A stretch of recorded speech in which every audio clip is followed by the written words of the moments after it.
20%. Can that really be done? No. When this crisis started, Greece was at 120%, that is to say national debt, GDP. Over 100% is unrepayable, and that's the situation in the USA. If you add in the austerity measures, it goes up to 170%, and then after 8 years it comes down to another unrepayable level, which is 120%. The plain fact of the matter is these are manipulations to justify the banking occupation of Greece. The Greece people should revolt because they are being smashed into the ground. Their sovereignty is being destroyed. Their property assets are being sold off. They're being put into poverty and debt peonage, not just for the rest of their lives, but for their children and their grandchildren's lives. The whole thing is a fraud. Well, if Greece again fails to meet its targets, and based on what you're saying, it sounds like that could happen, is there anything left in the country that could be cut? Yeah, the Greek people are brave people. One thinks of their record during the Second World War. They are highly inventive people. All that they need, in fact, is a new policy.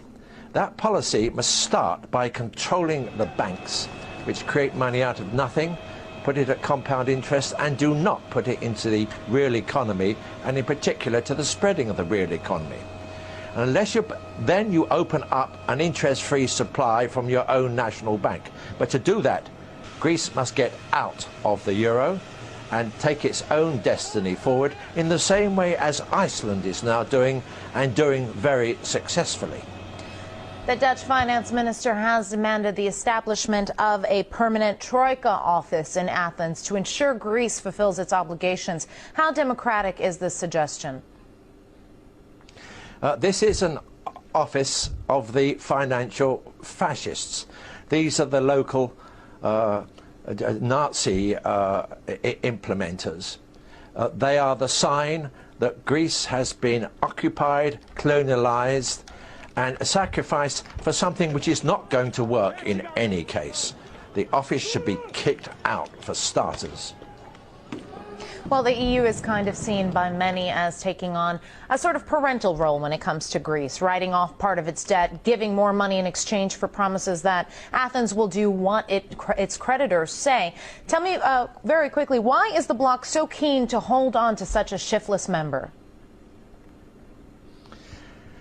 I didn't hear all the question, but the fact of the matter is that the IMF, the EU and the European Central Bank are trying to preserve the situation in Greece, to uphold a crumbling system which is now completely out of control, which is increasing debt all the way around the world, which is not taking account of the fact that jobs are being destroyed by technological shifts, which takes no account of the manipulations, the fraudulent manipulations which come from the uses of computers, for example.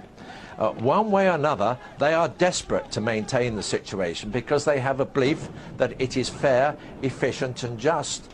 They also think it will come back into balance. It is not fair, it is certainly not efficient, it is not just, and it is not coming back into balance. So you're really seeing part of an overall downward turn, which is going to go on for the next 10, 15 or 20 years. Thank you. That was political analyst Rodney Shakespeare from London.